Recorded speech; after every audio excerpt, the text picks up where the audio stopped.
Sambar powder, மிளகாத்தூள் இல்லாம ஈஸியா அதே டைம்ல டேஸ்டான ஒரு சாம்பார் செஞ்சா எப்படி இருக்கும்? இன்னைக்கு நான் செய்ய போறது ட்ரெண்டிங்கான திருபுவனை கிள்ளி போட்ட சாம்பார். சிம்பிளா 4 ஸ்டெப்ல எப்படி பண்றதுன்னு பார்க்கலாம் வாங்க. Welcome back to my channel trend with Nisha.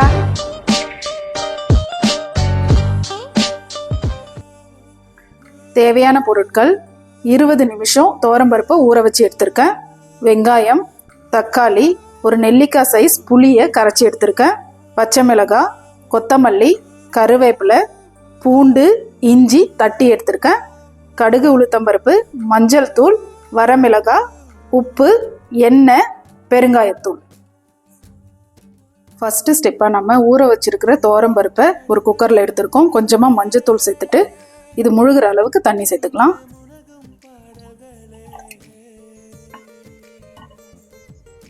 இதுல கொஞ்சமா பெருங்காயத்தூள் சேர்த்துக்கலாம். குக்கரை மூடி ஒரு 3ல இருந்து 4 விசில் வேக வச்சு எடுத்துக்கலாம்.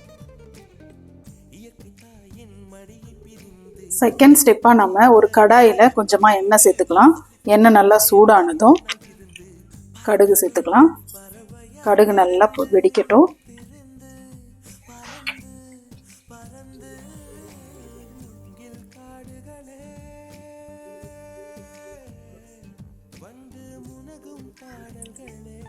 இந்த டைம்ல நம்ம வரமிளகாவை எடுத்து இந்த மாதிரி பிச்சு போட்டுக்கலாம். இப்படி கிள்ளி போடுறதுனால தான் இதுக்கு கிள்ளி போட்ட சாம்பார் அப்படின்னு பேர் வந்துச்சு.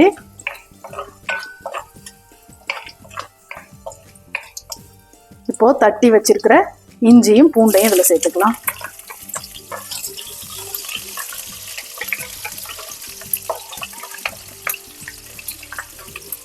கூடவே கருவேப்பிலை,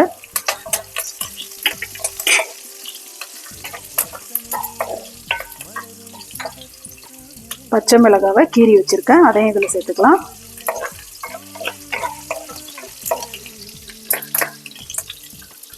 கட் பண்ணி வச்சிருக்கிற வெங்காயத்தை இதுல சேர்த்துக்கலாம்.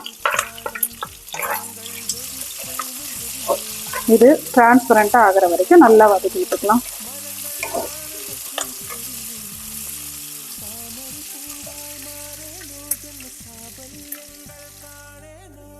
வெங்காயம் நல்லா வதங்கிடுச்சு.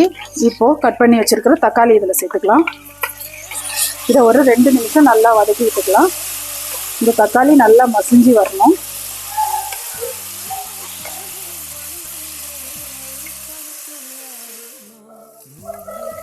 தக்காளி நல்லா மசிஞ்சு வந்துருச்சு.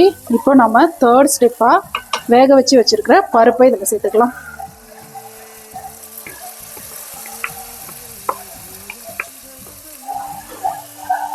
இந்த சாம்பார் கொஞ்சம் தண்ணியாக தாங்க இருக்கும். நம்ம தண்ணி சேர்த்துக்கலாம். இது பருப்பு வேக வச்ச தண்ணி, இதை இதில் சேர்த்துக்கலாம்.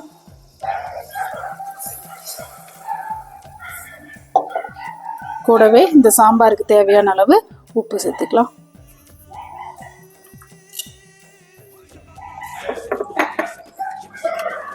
இது ஒரு 5 நிமிஷம் நல்லா கொதிக்கட்டும்.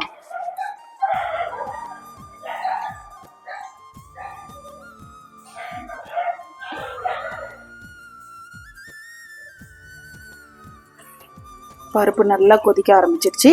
இப்போ நம்ம 4th ஸ்டெப்பா கரைச்சி வச்சிருக்கிற புளி தண்ணியை இதில் சேர்த்துக்கலாம்.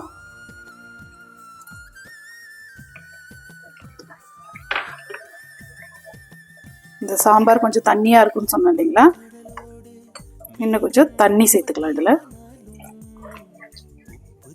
நல்லா கலந்து மூடி போட்டு இந்த புளியோடைய பச்சை வாசனை போகிற வரைக்கும் வேக வச்சுக்கலாம்.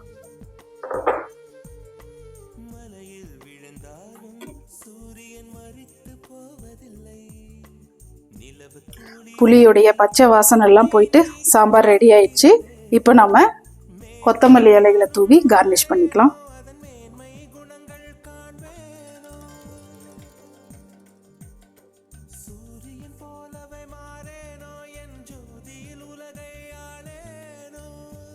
ட்ரெண்டிங்கான திருபுவனை கிள்ளி போட்ட சாம்பார் ரெடி ஆயிடுச்சு.